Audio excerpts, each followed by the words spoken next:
Fica comigo que esse vídeo foi feito especialmente para quem quer migrar do Excel para o Python. Então, na nossa carreira, eu vou dizer assim, em algum momento a gente vai atingir ali um nível de maturidade e a gente vai ver que o Excel é muito bom, ele resolve vários problemas, mas a gente também vai querer automatizar o nosso trabalho, deixar ele o mais padronizado também possível. E para isso, a gente vai usar uma biblioteca chamada Mito Sheets. A gente vai ver aqui na sequência como instalar, como utilizar ela. Mas o importante aqui para a gente entender é o conceito da ferramenta. Então, é uma ferramenta feita para quê? A gente utilizar ela na automatização das nossas análises, dos nossos tratamentos de dados que a gente realiza em cima de um arquivo Excel. Aqui no próprio site da ferramenta eu peguei o logo dela lá, né, na verdade um pouquinho do pitch, do como que ela se vende, e eles dizem aqui, né, automatizem suas planilhas, mas não é requerido ali nenhum tipo de, de certificado de ciência da computação ou nada de tipo. Então o que que eles querem dizer aqui na prática é, a gente tem uma ferramenta que vai te ajudar a fazer essa transição do Excel para o Python, e essa ferramenta, ela é uma ferramenta chamada de low code. O que que significa, né? Low ali, baixo, e code, código. Então é uma ferramenta que vai te ajudar, a gente vai ter uma interface gráfica, a gente vai ter uma telinha muito parecida com a do próprio Excel, a gente vai poder interagir com essa tela, né, com essa interface visualmente, então vai fazer filtro, a gente vai tratar coluna, assim como a gente faz no Excel, e o principal, enquanto a gente faz isso visualmente, ela gera o código Python automaticamente para nós, com o Pandas. Então o que que acontece?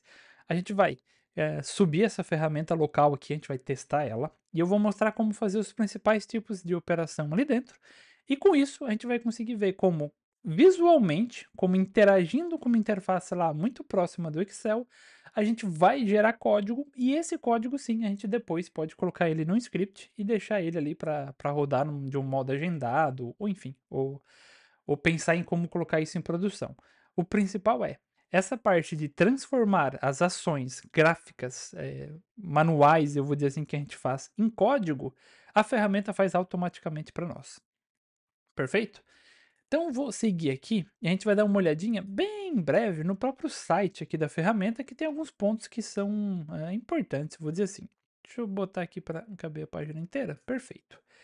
Então, lá dentro do site, eles já se vendem como qualquer boa ferramenta, mas enfim, eles deixam claro que eles são um modo talvez mais fácil para a gente escrever código Python sendo um profissional que está transitando, né, que está fazendo uma transição ali na verdade, do uso do Excel para linguagens de programação. Nesse contexto, o Python. Não te preocupa que a gente vai ver na sequência certinho o porquê que eles são essa ferramenta que vai nos auxiliar. Visualmente, como eu falei, eles têm uma interface gráfica, então é um aplicativo que a gente vai subir, vai executar localmente, acessar no nosso navegador, e essa interface gráfica é bem similar ao próprio uso do Excel. Ela tem muitas funções ali que propositalmente até simulam o comportamento do Excel. Então, a gente vai poder interagir visualmente com os nossos dados, a gente vai poder também gerar como saída ali arquivos de Excel, tem questões de formatação também, de tabulação, de deixar essa análise bem dinâmica, eu vou dizer assim, e também compatível com o Excel aqui nesse contexto. E, basicamente, pessoal, aí eu acho que aqui já encerrando essa parte mais de apresentação da ferramenta, então a gente tem as pivot tables aqui, né, as nossas, tabelas dinâmicas ali dentro. Ele auxilia também não só em tratar os dados, mas também em criar gráficos, visualizações. Tem fórmulas ali dentro que vão automatizar e facilitar muito o nosso trabalho. E essas fórmulas já estão prontas, então muitas das fórmulas que a gente também tem no Excel, a gente vai ter aqui dentro. Questões de ordenação, questões de filtro. Ele também conecta com alguns bancos de dados específicos, não é bem o forte dele, mas ele faz isso. E ele é extremamente customizável. A gente vai ver isso na prática, na sequência. Então, encerrando aqui essa parte de apresentação, pessoal, para quem é essa ferramenta? Eu vejo aqui dois públicos grandes. Um, pessoal que, como eu comentei anteriormente, está transitando, então sentiu a necessidade de sair do Excel, de programar, de desenvolver algum script ali para automatizar, para ganhar em produtividade, para talvez rodar isso num servidor. Mas também é um modo que a gente tem do quê? Que como desenvolvedor, a gente entregar essa ferramenta lá para um usuário da área de negócio e dizer para ele: "Fulano, olha só, sabe essa análise aí que tu faz aí? Faz ela aqui dentro dessa ferramenta para gente". Por quê? O próprio usuário final vai fazer as análises, vai fazer os filtros, tudo que ele faz visualmente vai gerar um código Python e posteriormente o profissional da área de dados pode pegar simplesmente esse script que o usuário final, o usuário da área de negócio gerou, sem nem saber, vou dizer assim, e simplesmente implementar ele num servidor para a gente executar, certo? Então, uma ferramenta realmente para quem está começando ou para quem também quer ganhar um pouquinho de produtividade e já chegar ali, né, numa demanda, vou dizer assim, mapeada lá da área de negócio, com um pouco de código e pelo menos entender quais são os filtros e as análises que os usuários finais fazem. Fechou? Agora, let's talk, show me the code. Então, vamos falar um pouquinho menos e agora vamos dar uma olhadinha no código. Já deixei separadinho aqui pra gente, e o que que a gente vai fazer? A gente vai fazer uma série de etapas aqui, simulando realmente muito do que a gente faz no próprio Microsoft Excel. Então a gente vai fazer uma configuração inicial, a gente vai fazer a inicialização do ambiente, a instalação de 2 ferramentas, então a gente vai usar aqui basicamente o Streamlit, que é um aplicativo, um framework para a gente desenvolver, uma interface gráfica com Python ali no navegador, perfeito para a gente trabalhar com essa ideia de data apps, dados, né, de aplicativos de dados, numa tradução aqui, e a gente vai instalar a própria ferramenta, que é o Mito Sheet. Além disso, a gente vai fazer, vai ver, na verdade, como fazer essa integração entre as 2 ferramentas, que ela já é nativa e é bem simples de fazer, como que a gente coloca uma planilha, do Mito Sheets dentro do Streamlit. Vou passar com vocês um pouquinho ali do geral da interface gráfica da própria ferramenta, e depois, pessoal, a gente vai fazer algumas, atividades aqui, que é basicamente converter tipos de dados. Então a gente vai ter no nosso dataset ali uma coluna que tem uma data, só que essa data está como texto. A gente quer converter ela para datetime, então uma data hora lá dentro do nosso Python. Tem um código aqui de produto que ele interpretou na hora que a gente vai fazer a primeira leitura como um float, mas na verdade ele não é um float, a gente quer que ele seja uma string, então a gente vai aprender a mudar os tipos visualmente. E também, uma função também bem comum dentro do próprio Excel é o texto para colunas, né. Então se a gente tem lá uma coluna com algum separador padrão, a gente consegue quebrar essa única coluna em N, em outras colunas. Então, função comum do Excel a gente tem aqui dentro, e a gente vai ver justamente como fazer isso pelo Mito e, principalmente, ver o código que ele gera automaticamente para a gente. E aí, já avançando um pouquinho mais, a gente vai ver algumas funções, como eu comentei, que a gente tem ali dentro, e a partir daquele order date que a gente converteu de uma string para um datetime, a gente vai criar algumas novas colunas nesse novo dataset, pegando, por exemplo, dia, mês, ano e o dia da semana também. Então, se é segunda, terça, quarta e assim por diante. Fechou? Então, para a gente dar sequência aqui, pessoal, o que que vocês vão precisar basicamente? Um ambiente que a gente possa instalar e utilizar o Python. Dentro dos nossos vídeos aqui, a gente tem até outros vídeos aqui dentro do canal já mostrando também o uso do Streamlit. Então, caso você tenha alguma dúvida sobre o Streamlit e não sobre o MitoSheets, podem visualizar os outros vídeos que a gente tem aqui dentro, que creio que eles vão ser bem complementares e eles vão te dar até o passo a passo de instalação do próprio Streamlit, que é a ferramenta que a gente vai fazer, certo? Então, como eu comentei, a gente vai utilizar o Poetry para a gente fazer a gestão e cuidar do nosso ambiente aqui, instalar a biblioteca, configurar a versão do Python. Então, já estou dentro da pasta aqui que a gente precisa. E aí, basicamente, não tem muito o que fazer aqui. A gente vai dar um Poetry init para iniciar esse ambiente aqui isolado. O nome eu vou manter o mesmo, versão, descrição, autor, licença. Quanto à versão do Python, eu vou especificar aqui a versão 3.11. Por quê?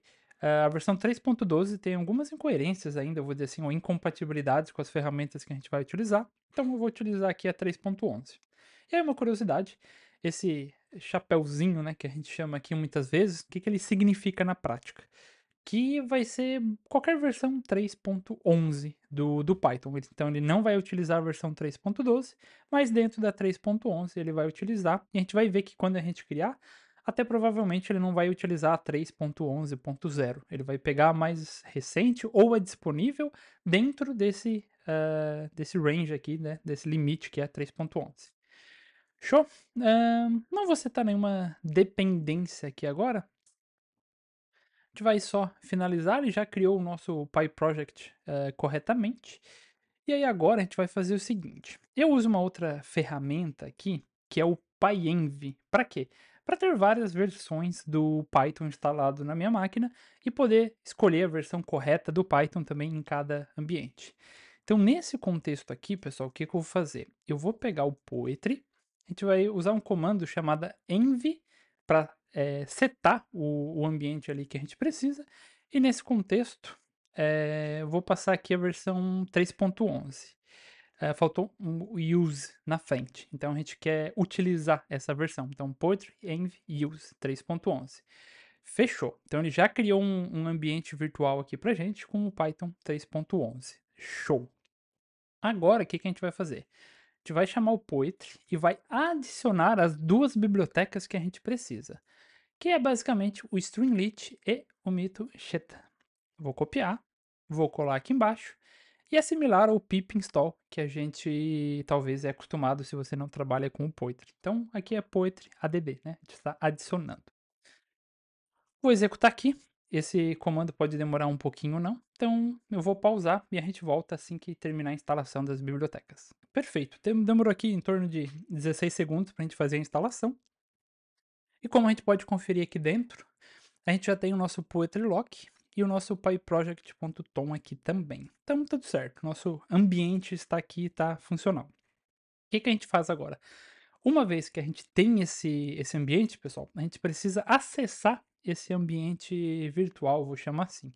Então a gente vai usar um comando aqui que é o Poetry Shell. O que ele vai fazer na prática? Percebam na minha interface aqui no meu VS Code.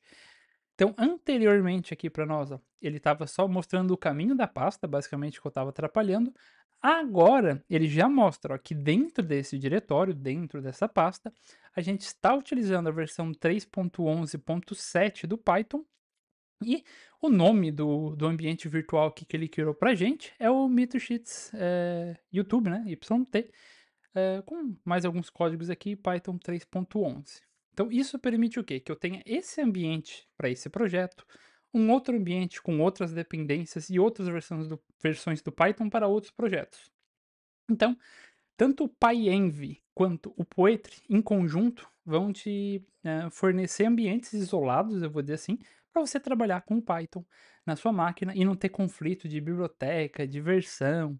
É perfeito assim para a gente poder ter esse nível de isolamento e não ter muito problema no dia a dia. Então, é sempre uma prática, eu vou dizer assim, instalar os pacotes, as coisas globalmente. Então, pensem em usar ferramentas para ajudar no gerenciamento desses pacotes. Perfeito. Agora, pessoal, o que que a gente vai fazer? A gente vai criar um aplicativo do Streamlit, que é a nossa interface gráfica, e basicamente dentro do aplicativo a gente vai importar o nossa ferramenta para a gente poder trabalhar com planilha e transformar essas operações visuais em código. A gente vai brincar um pouquinho com ela. Então, aqui dentro da nossa configuração inicial, a gente já tem o nosso ambiente de desenvolvimento e agora a gente vai trabalhar um pouquinho no nosso Web App Streamlit. Aqui na lateral, pode ser aqui embaixo também, sem problema, a gente vai criar nosso arquivo main.py. Por quê? É o nosso arquivo principal aqui, de onde a gente vai inicializar a nossa aplicação do Streamlit. Então fechou? Aqui na lateral agora, a gente já pode conferir aqui ó, que eu tenho o meu arquivinho main.py. Dentro desse arquivo, a gente vai fazer a instalação e a inicialização eh, do próprio Streamlit. Então eu tenho um Copilot aqui, mas o intuito desse vídeo não é utilizar o Copilot para auxiliar a gente aqui. Então bora lá, o que que a gente vai fazer? Primeira coisa, a gente vai importar o Streamlit as ST. E aí, pessoal, vocês vão ver aqui, ó, pô, mas espera aí, tem um erro já aqui que ele não conseguiu identificar a biblioteca do Streamlit, mas eu fiz a instalação ali embaixo. Uma coisa sempre importante, pessoal, percebam aqui, ó, no meu ambiente que eu estou utilizando dentro do VS Code, eu estou utilizando uma versão global aqui do Python 3.12. E percebam aqui a quantidade de ambientes já, eu vou dizer assim, que eu criei, que a gente tem. Então, aqui dentro é onde a gente tem que encontrar a nossa versão que está ali embaixo no nosso terminal, ó. MitoCheats finaliza com 2T311, é esse ambiente aqui, ó. Então, perfeito. Agora ele já identificou o meu ambiente corretamente e percebam que sumiu até a própria mensagem de erro que a gente tinha aqui, dizendo que ele não conseguiu encontrar basicamente a biblioteca do Streamlit. Perfeito? Então, o primeiro passo é importar isso aqui.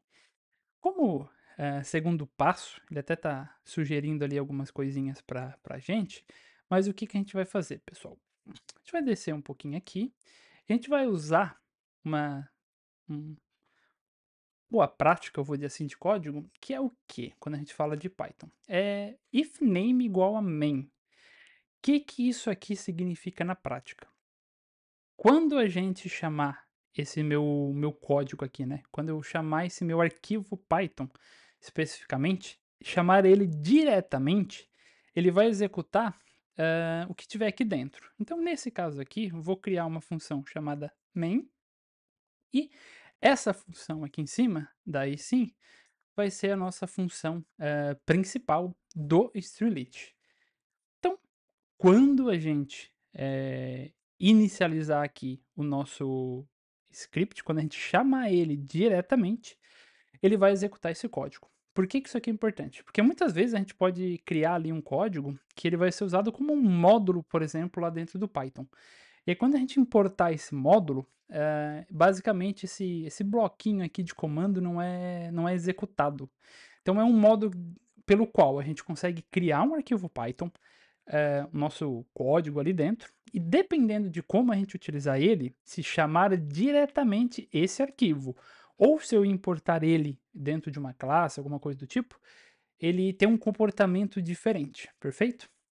Então aqui no nosso caso a gente vai chamar diretamente o arquivo main.py, então faz todo sentido a gente colocar aqui dentro.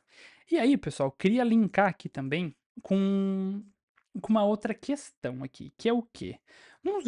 Num dos vídeos passados que a gente teve sobre o Streamlit, o pessoal comentou sobre aquela sidebar, aquela barrinha na lateral, se tinha como customizar, eu vou dizer assim, de certo modo, aquilo ali. E sim, e aí aqui dentro dessa função posteriormente, eu vou implementar essa customização, mostrar como que com HTML, CSS basicamente, a gente consegue fazer uns hackzinhos, a gente consegue mudar um pouquinho a identidade visual do próprio Streamlit, perfeito? Então, a gente vai ter a nossa função aqui principal e a nossa função de customização da interface, da experiência de que o nosso usuário ali, vou dizer assim, vai ter ali dentro, perfeito? E é isso que a gente vai fazer. Dentro da nossa função principal, aqui agora sim, inicializando, eu vou primeiro, setar uma configuração aqui da página, que é esse set page config, e ele tem várias opções aqui que a gente pode passar, e aqui eu quero é essa terceira ali, ó, que é o layout, basicamente. Então o layout ele pode ser ali, centralizado, que é o padrão, ou wide, que ele é um pouquinho mais largo. Eu vou nesse porque ele vai ser já mais, importante, eu vou dizer assim, vai facilitar a nosso uso ali dentro. Então layout igual a wide, perfeito? Agora a gente vai criar a nossa sidebar, então vou deixar aqui como um comentário. E dentro dessa sidebar, pessoal, o que que a gente vai fazer? Então, st.sidebar.title, que a gente quer o título aqui dentro, e dentro desse título, a gente vai chamar isso aqui de validador. Validação de dados? Pode ser, validação de dados. Acho válido, vai bem ao encontro aqui do nosso contexto. E aí, embaixo, o que que a gente vai ter? A gente vai ter um arquivo que a gente vai fazer o upload. Então, estou chamando aqui de uploaded file, que é um arquivo que a gente já vai ter ele basicamente disponível ali em memória para a gente poder trabalhar. E a gente vai utilizar aqui o nosso st.sidebar, a gente passa o file uploader, que é um método, uma classe, enfim, que a gente tem ali dentro, e a gente vai fazer o upload dos nossos dados, do nosso arquivo CSV, e aqui eu já passo o tipo, que nesse caso, eu quero trabalhar com CSV, mas como eu comentei, dá para trabalhar com CSV e dá para trabalhar também com o próprio XLS e XLSX também. Fechou? Então com isso, a gente já tem a sidebar, a gente já tem um campo para poder fazer o próprio upload do arquivo. Aqui embaixo, no main, a gente vai criar agora sim a nossa telinha principal do Streamlit. E aqui, para não ficar redundante ali com a própria lateral, eu vou colocar o nome da ferramenta que a gente vai utilizar. Perfeito? Então, com isso, acho que a gente já tem um mínimo aqui só para testar e verificar se a nossa interface vai subir, se está tudo funcionando certinho, ou se tem alguma coisa ali incorreta. Então, como eu já estou dentro do meu ambiente, eu posso simplesmente chamar aqui o Streamlit, a gente fazer o nosso run no main.py. E aí, vamos ver se ele vai conseguir aqui subir a nossa aplicação ou se vai ter algum erro, alguma coisa do tipo para a gente corrigir. O arquivo foi salvo, acho que agora é só esperar um pouquinho ele inicializar. Perfeito. Deixa eu passar ele aqui para essa tela para facilitar a visualização. Então, tá aqui basicamente o nosso aplicativo. Eu já tenho aqui a minha sidebar com a nossa validação de dados e o nosso título que a gente colocou aqui, que é o nome da ferramenta que a gente vai utilizar aqui dentro, certo? Então, nosso aplicativo subiu. Vou selecionar aqui uma opção, pessoal, que é o quê? Run on Save. Então, toda vez que eu salvar o nosso arquivo Python lá dentro do nosso projeto, ele vai reprocessar, eu vou dizer assim, ele vai refazer todas as operações aqui dentro da aplicação. Então, um modo dinamicamente, de conforme a gente altera o código, a própria aplicação recarrega e reprocessa basicamente o que a gente tem ali dentro. Então, deixar essa opção setada aqui dentro.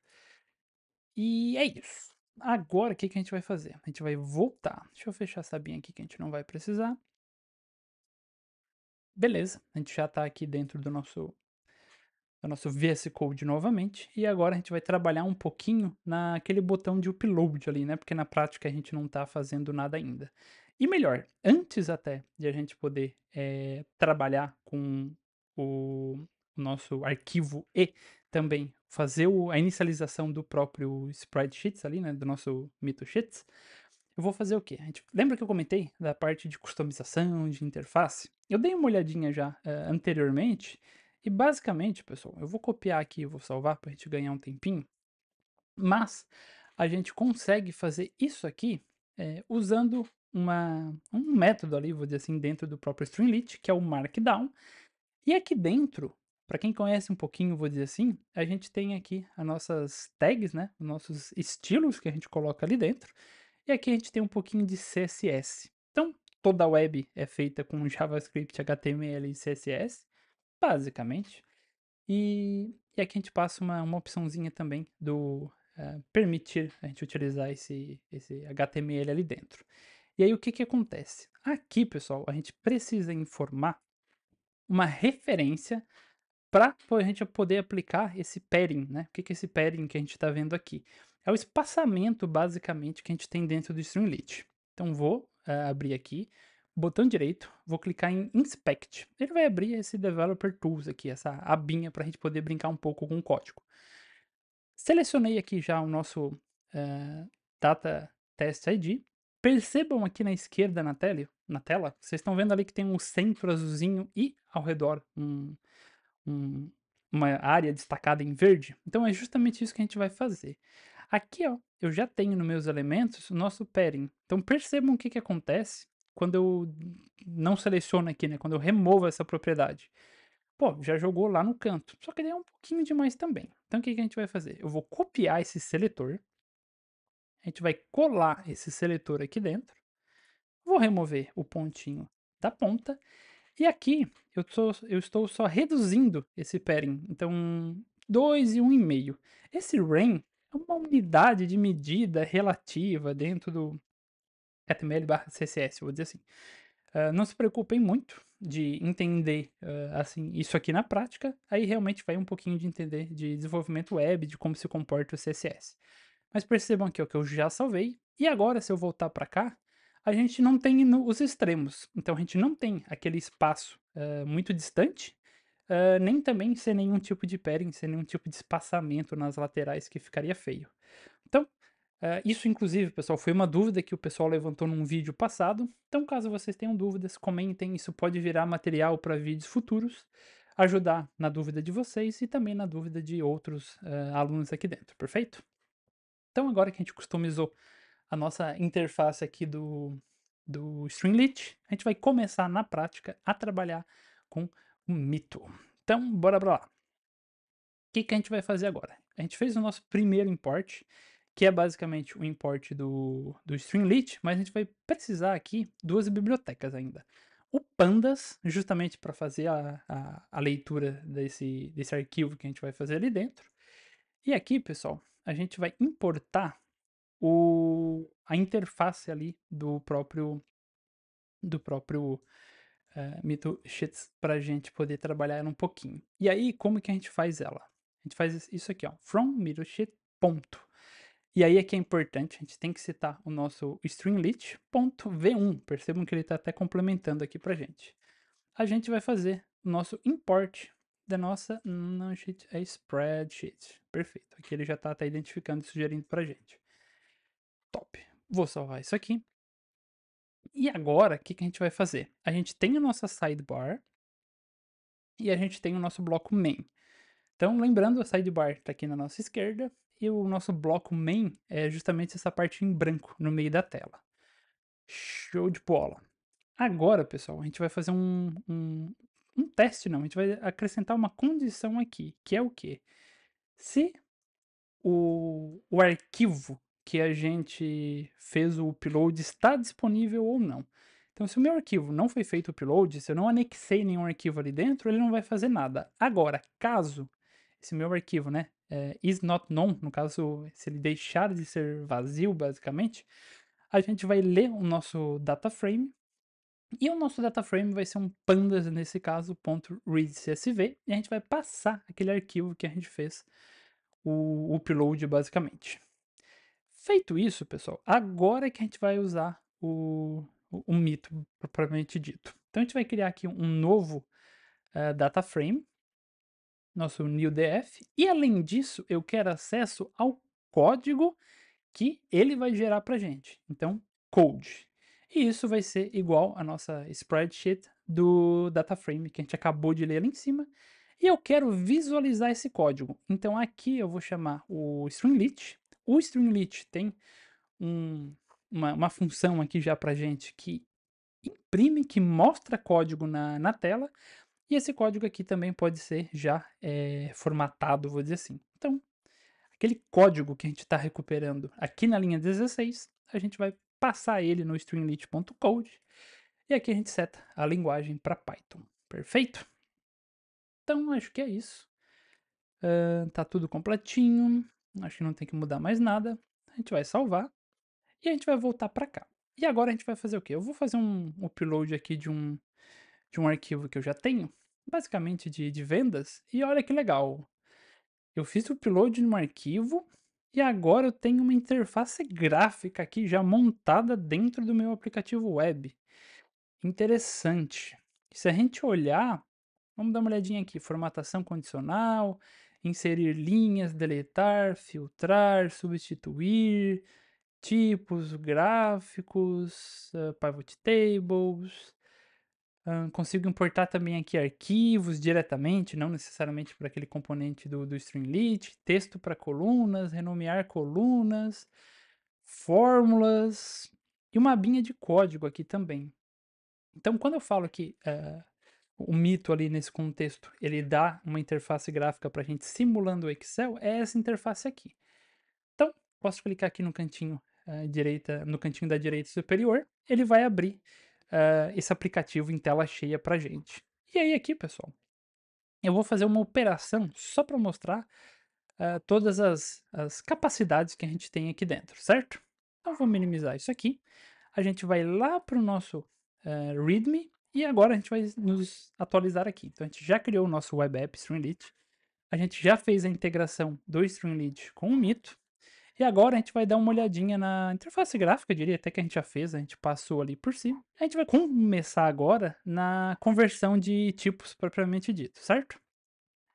Então, order date, como a gente viu, ele é um tipo string e aqui a gente quer transformar ele num datetime, certo? Então, dentro da nossa interface aqui, vou clicar aqui no nosso campo, basicamente, order date, tem uma data aqui da ordem, basicamente. E percebam aqui ó, que ele tem o tipo, legal, ele tá como string. Vamos passar ele para datetime? Olha o que, que aconteceu aqui agora. Ele já identificou o tipo corretamente da coluna. Isso vai nos possibilitar trabalhar lá na frente com funções de conversão para data, de dia, mês, hora, minuto, enfim, que eu precisar aqui dentro. Agora, olha que legal aqui embaixo.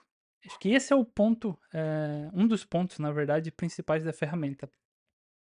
Eu simplesmente selecionei aqui, graficamente, visualmente, selecionei o tipo da coluna que eu queria e olha o que que ele já fez aqui para a gente embaixo. Um código Python utilizando a biblioteca Pandas, onde a gente vai pegar essa coluna order date e basicamente converter ela aqui dentro, utilizando um formato específico.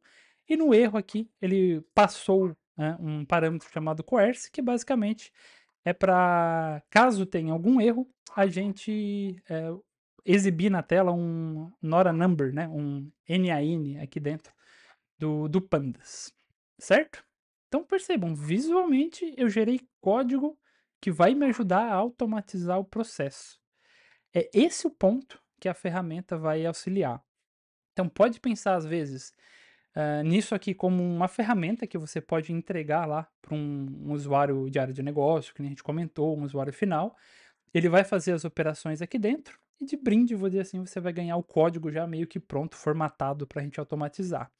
Ou também, se a gente está começando a aprender e fazer esse processo, é um modo de visualmente a gente fazer essa operação, aproveitando o conhecimento que a gente tem de Excel e ver num código Python como que isso se transformaria, vou dizer assim.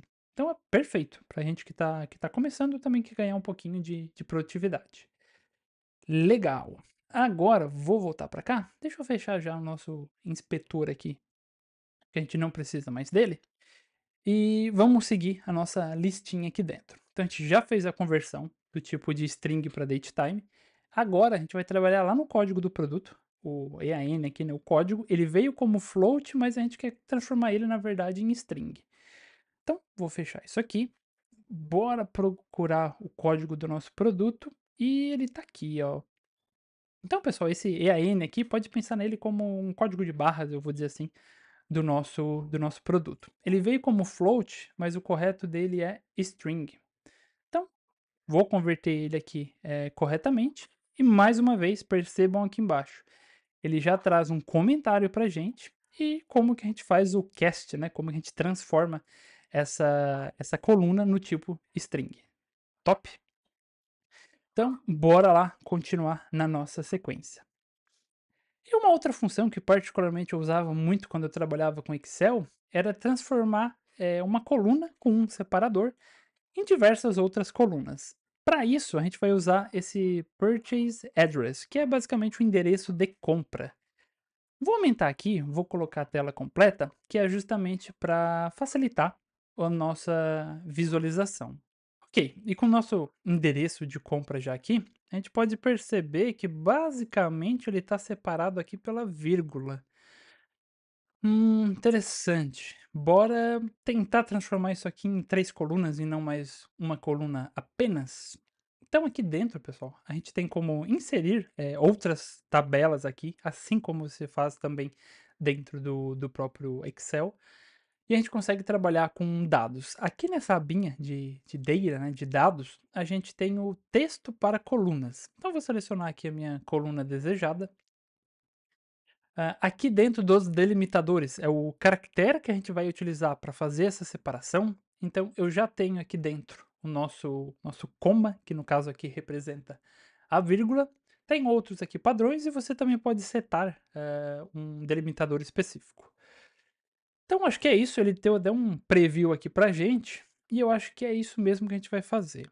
Vou dar um split, ele vai fazer aqui a operação, e olha que legal. Deixa eu abrir aqui, pra gente visualizar isso aqui um pouquinho melhor. Botar todos os campinhos aqui. Então, o nosso texto para coluna, assim como ele funciona dentro do Excel, a gente tem ele aqui funcionando dentro da ferramenta. E agora que chega a parte mágica, eu vou dizer assim, talvez, né? O ponto principal aqui que a gente tem. A gente vai descer lá no código e percebam que ele já gerou aqui o nosso código pandas para fazer essa operação. Então, de novo, eh, percebam as possibilidades que surgem com o uso dessa ferramenta, pensando em alguém fazendo a transição do uso de Excel para codificação, para programação. Você pode simular as operações na interface, verificar o código embaixo, e isso é um facilitador, eu vou dizer assim, gigante para quem estiver fazendo essa transição. Então, ótima ferramenta para a gente ter ali como uma ferramenta de estudos e também, por que não, uma ferramenta para a gente, hum, ganhar um pouquinho de produtividade no nosso próprio trabalho. Show? Então bora ver o que que a gente ainda tem aqui para fazer e brincar um pouquinho dentro da ferramenta que a gente está utilizando. Agora, pessoal, a gente vai fazer uma série de operações que é basicamente utilizar fórmulas lá dentro do mito para a gente poder fazer a transição e criar, na verdade, colunas, por exemplo, contendo dia, mês, ano e dia da semana também. Então a gente vai começar aqui pelo dia, perfeito? A gente vai voltar para cá. Vou botar a nossa telinha cheia aqui para facilitar um pouquinho a nossa visualização. E o que que a gente vai fazer? A gente tem essa primeira coluna aqui, que a gente já converteu para o tipo correto, e isso é importante, pessoal. Sempre que vocês trabalharem com um dado, vou dizer assim, é extremamente importante que ele esteja no tipo correto. Nesse caso aqui, a gente já transformou ele em um date time, e isso vai ser importante porque para a gente utilizar as fórmulas que vão fazer essa conversão e essa extração do dado para a gente. Então, eu selecionei aqui a coluna que a gente precisa. Aqui a gente tem uma abinha específica sobre fórmulas e tem diversas fórmulas aqui. Lógicas, basicamente, para a gente trabalhar com texto, fazer limpeza, concatenar, encontrar, substituir, remover espaços, caixa alta, caixa baixa, vou dizer assim. E aqui tem um bloquinho que a gente quer, ó, que é o nosso date and time, né? Data e hora, basicamente. Então eu vou pegar aqui o dia. E ele já está trazendo aqui pra gente, ó, day, order date. Legal. Vou fechar e ele vai retornar pra gente o dia do mês de uma específica data que a gente passa ali dentro. Selecionei e olha que legal. Ele já trouxe pra gente aqui o nosso dia. Porém, se vocês perceberem, pô, a gente acabou perdendo até a própria informação da coluna que é fundamental. Então eu vou dar um Ctrl Z, percebam que também funciona aqui dentro. Então voltamos ao nosso estado anterior. E o que a gente vai fazer aqui, agora sim, a gente vai criar uma coluna nova. O nome dessa coluna aqui vai ser, na verdade não data, porque não faz muito sentido, vai ser dia. E essa coluna aqui de dia, basicamente, a gente vai utilizar a nossa função de dia e vai buscar o dia da onde? Do nossa order date. Percebam que ele até sugere aqui pra gente. Então vou dar um tabzinho aqui, vou finalizar. Opa! Será que tá tudo certinho aqui? Vamos conferir. Dia 22, 22, 28, 28, 17, 17. Perfeito. Vou minimizar. A gente vai voltar aqui embaixo. E percebam que ele basicamente criou aqui uma coluna dia e ele já está atribuindo também o valor aqui dentro do nosso order date, extraindo o day, né? Nosso dia ali de dentro. Show de bola. Então, vamos dar uma olhadinha aqui. No histórico aqui, acho que não vem tanto ao caso agora, então vamos seguir com as nossas operações. A gente já extraiu o dia, a gente vai fazer agora o mês e posteriormente o ano. Então vem aqui, coluna à esquerda. O nome dessa coluna aqui vai ser mês. E a gente quer justamente isso, month, aqui dentro. E a gente vai passar a nossa order date, perfeito. Vou finalizar, ele vai fazer o processamento e aqui antes até da gente verificar o código, já vou criar uma nova coluna e a gente vai extrair o nosso ano. Mesma operação, não tem muito segredo aqui. Então, date time. Aqui dentro, pessoal, percebam que tem diversos outras funções. Então, início do mês, final do mês, converter ali questões de tempo para mês, horas, minutos, semanas, a data de hoje, se eu quiser inserir, e o nosso ano que está aqui dentro também. Então, year, order, date, show de bola. E se a gente voltar lá no nosso nossa colinha, né, nosso checklist, a gente vai ver que tem uma última operação aqui, que é justamente trabalhar com o dia da semana, se é segunda, terça, quarta ou quinta. Fechou? Então a gente já tem dia, mês e ano, e a gente vai adicionar mais uma coluna, e o nome dessa coluna vai ser dia da semana. Não dei um nome muito inteligente aqui, porque eu coloquei o espaço basicamente no meio, isso não é legal. Então vou voltar aqui e vou substituir. Show de bola. Legal, a gente vai selecionar novamente aqui as nossas funções e bora procurar aqui dentro. Final, final de mês, início do mês, hum, weekday, acho que é essa aqui, ó, dia da semana, top. E aí a gente vai buscar isso da onde? Lá do nosso order date também, fechou? Selecionei e olha que legal. Então a gente tem basicamente o dia da semana. Se a gente pegar ali no calendário, que eu já vou abrir aqui na sequência para a gente dar uma olhadinha, a gente tem o dia 28/1/2019, provavelmente como uma segunda-feira. E aí, bora conferir se esse dia da semana aqui realmente está correto?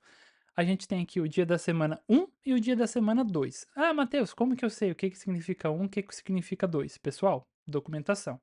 Então, o que que a gente vai fazer aqui dentro? Vou abrir a documentação. Então, vou botar aqui, Method Sheets Docs. Legal, documentação. Aqui dentro tem várias guias, aplicações, um passo a passo, vou dizer assim, bem interessante. Sim, a página está em inglês, mas a gente tem hoje em dia ferramentas que fazem a tradução. E, pessoal, entendam uma coisa: como desenvolvedor, é extremamente importante que vocês se acostumem, que vocês tenham o hábito de, tenho uma dúvida, o que que eu faço? Vou tacar lá no Google? Talvez, mas não recomendo. Vou utilizar o ChatGPT? Também é legal e importante, eu utilizo muitas vezes, mas antes até do que isso, o que que eu sugiro para vocês? Abram a documentação oficial da ferramenta. Lá, uma boa ferramenta vai ter documentado tudo que vocês precisam saber e entender. No nosso caso, a gente utilizou ali uma função chamada weekday, e aqui dentro, ó, a gente tem já uma página de 1 a 7, Monday, Sunday. Legal. Então, bora entender o que que ele traz aqui de sintaxe para a gente de exemplo. Então, ele retorna o dia da semana de uma específica data, sendo isso de 1 a 7, basicamente. Então, Monday representa 1 e Sunday representa 7. Então, segunda-feira que a gente tem é 1 e Sunday, que é o nosso domingo, representa o dia 7. Legal. Então, o que que a gente vai fazer? A gente vai voltar aqui dentro da nossa aplicação. A gente tem o dia 28/1/2019 aqui como o dia da semana 1. Olhando lá na nossa documentação, 1 significa Monday. Então, vamos conferir aqui dentro. 2019, 01/28. Lembrando, ele tem que ser Monday. E tá aqui, dia 28/1/2019, Monday. Fechou? Então a gente fez aqui a extração do dia da semana. Perfeito? E aí, pessoal, com isso acho que a gente já vai se encaminhando aqui pro final do vídeo. Queria só voltar aqui e mostrar novamente. Todas as operações que a gente fez ali, aqui, se transformaram em código. Então, com isso, a gente consegue entender o que eu faço na interface gráfica versus o que acontece no meu código. É um ótimo companheiro para a gente automatizar as nossas tarefas ali rotineiras para trabalhar com dados, seja CSV, seja XLSX, que é o nosso famoso Excel, e outros formatos também de dados ali. Perfeito? Então, com isso, pessoal, a gente volta aqui, a gente finaliza basicamente todo o nosso passo a passo. Uma parte, pessoal, importante que eu até não ia cobrir, mas eu acho legal agora a gente dar uma faladinha. É o quê? Eu comentei anteriormente que a gente tem a parte de gráficos também aqui dentro. Acabei não mostrando. Então, a gente vai dar uma explorada aqui. eh, Inicialmente, eu vou dizer assim, nesse recurso e ver o que a gente consegue fazer. Eu vou aumentar aqui a tela para a gente trabalhar ele em tela cheia. E a gente vai criar agora aqui um gráfico. Então, dentro das abinhas, eu selecionei aqui, ó, Insert. Vamos botar aqui gráfico, graph. Beleza. Então eu vou pegar aqui o meu data frame 1. No meu eixo X, eu quero visualizar, deixa eu pensar aqui, dia da semana. E no meu eixo Y, vamos pegar aqui a nossa margem, que basicamente é o nosso lucro, vou dizer assim. E olha aqui, ele criou um gráfico já, onde a gente tem de 1 a 7 o dia da semana. E os dias ali, basicamente, eu vou dizer assim que a gente tem a nossa maior margem de lucro aqui dentro. Então, novamente, percebam que basicamente 2, 3 cliques aqui, selecionando algumas opções, ele já criou para a gente o gráfico. E aí vocês vão perguntar, Matheus, eu tenho acesso a esse gráfico, o código que gera o gráfico?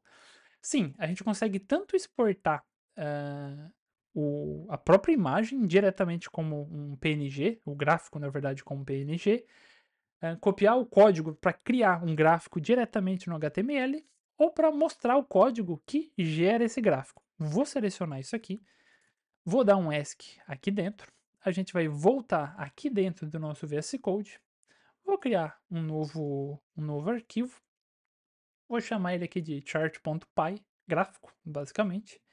E vou colar o que eu exportei, basicamente, da biblioteca. E percebam aqui, basicamente, ó, ele filtrou aqui o data frame, os primeiros 1000 registros. Vou remover isso aqui. Ele utiliza o Plotly, basicamente, para fazer o gráfico. Ele recebe aqui o data frame, então a gente vai adaptar isso aqui quando eu for utilizar o código, enfim, para a variável que representa os dados que eu quero mostrar. E ele já está mostrando aqui, ó, no meu eixo X, no meu eixo Y, o layout, basicamente como que ele é montado, e para renderizar isso aqui num iframe. Olha que legal. Então, além de trabalhar, além de montar toda a parte de tratamento de dados, a gente também consegue gerar gráficos dinamicamente, visualmente, e ter acesso ao código que gera esse gráfico.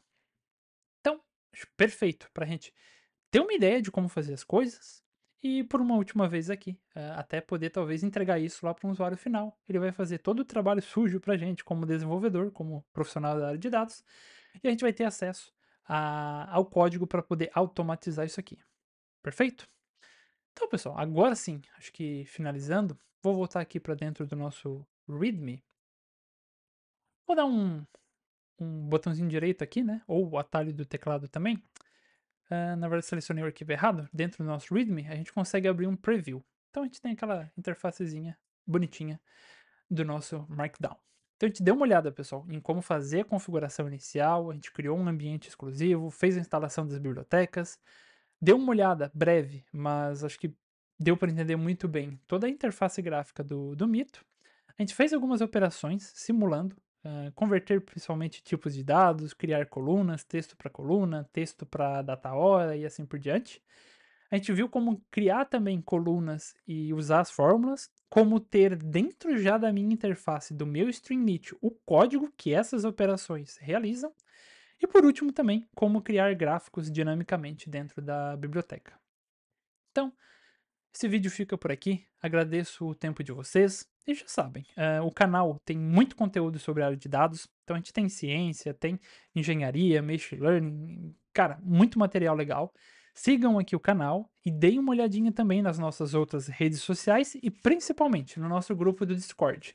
Lá a gente tem discussões bem legais sobre as nossas profissões e o dia a dia na área de dados. Então, eu recomendo, dá uma olhadinha aqui embaixo no nosso grupo do Discord, você não vai se arrepender.